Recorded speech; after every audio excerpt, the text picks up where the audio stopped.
In today's video, I'm going to break down my favorite Town Hall 11 War strategy so that any of you can 3-star with it.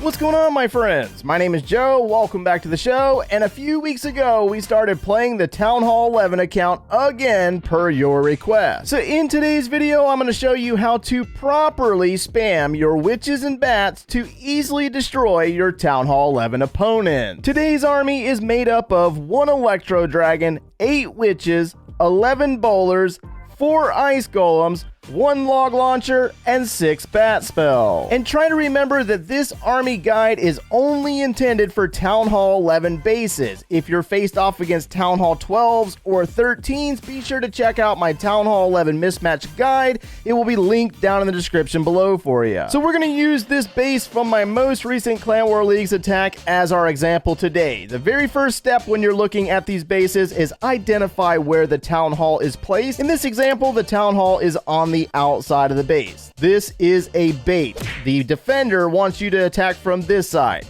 Don't do it. Attack from the opposite side of the base. Next, we're going to identify the Eagle Artillery. In this event, it is placed up top perfectly in alignment for the use of the log launcher in direction of travel towards the Town Hall. Next, we're going to identify the Inferno Towers. This army works perfectly against the single target Inferno Tower. That would be the tower that has the circular ring of fire at the top, not the ball. On this base, we have a multi-target as well, but that's exactly where it's going to line up with the log launcher. Perfect for the bowlers to take out. The next defense we're going to look for is the wizard towers. In this event, we have 4 wizard towers that are near max level for Town Hall 11, and then we have this 1 random baby wizard tower, but it'll also get taken out by the log launcher.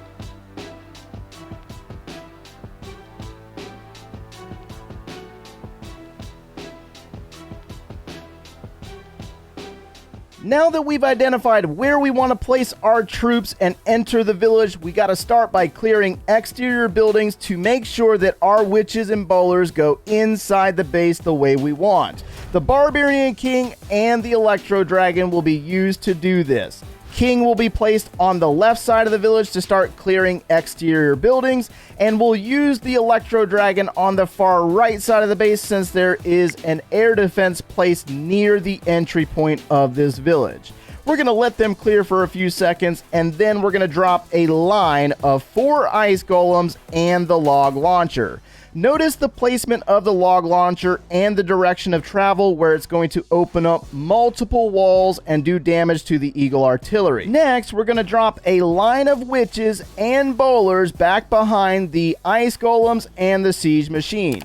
Drop your Archer Queen and Grand Warden, and as the log opens up the wall, select your rage spell to drop it in the very beginning of the entry point to power up your skeletons, witches, bowlers, and use the Warden's ability to protect your siege machine. This provides more value out of the log as the siege machine travels deeper into the base, opening up more walls.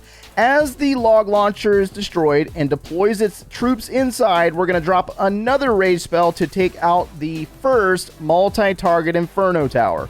This will protect your bats from destruction. At this point in the attack, you're going to see that half of the base has been destroyed. This is the point where we're going to work our bats into the opposite side and flank the defenses. So on the left side of the village, we're going to drop all 6 of our bat spells in the same location, and we're going to do what's called a bat wave. Select your freeze spells and get ready to drop on the wizard tower to protect your swarm of bats as they move from defense to defense.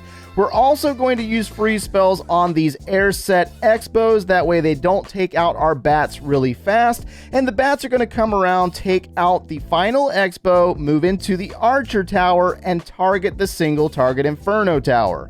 Now this is where the Archer Queen is going to come in pivotal and take out the final Wizard Tower because we were out of freeze spells, but it works out perfectly, and even though we lost a large chunk of our bats, you'll notice that we still have an Archer Queen at at full health. We also have witches and skeletons and bowlers flanking in from the center of the base. So we're going to speed this up, that way you can see the army for yourself, and then we're going to take a look at a few things that could go wrong and some stuff that you might need to practice. So I want to show you this replay real fast because this is a different base design with a center place town hall, but the deployment of your troops is going to be very similar to the previous example. Electro Dragon used to funnel one side of the base, and the Barbarian King is going to be placed on the opposite side of the base. But you're going to notice that there might be a little bit of a timing difference between the placement of these troops for exterior clearance and the release of your Ice Golems, Log Launcher, witches, and bowlers. You'll notice that we come through the top because we want to destroy the Eagle Artillery as quickly as possible. We're going to use the same method of spell placement with the rage spells, and then we're going to save our bats to take out both of the single target Inferno towers, or at least that was the plan. This attack also has a big grave mistake, and the mistake would be the timing of the drop of your freeze spells versus the wizard towers. So as our bats come into the base, going into the first single target Inferno tower, you're going to watch them travel into the X-bow, and as they get closer to the wizard tower, you have to pay attention to this guy because he can roast your bats and weaken this portion of the attack. This is possibly one of the more challenging things when it comes to the use of this army. So even though it might seem like it's very easy to drop Ice Golems, witches, and bowlers, you still have to pay attention to defenses when moving that bat swarm through the base. But then again, at the same time, even though you might fail with the bats, your army might still be strong enough to finish off the attack just like this because, again, witches equals skeletons. Skeletons versus single target Inferno tower equals overpowering. But remember, this army is intended for Town Hall 11 versus Town Hall 11 bases. So if you're in need of a mismatch army, click this video right here, and we will see you in the next video.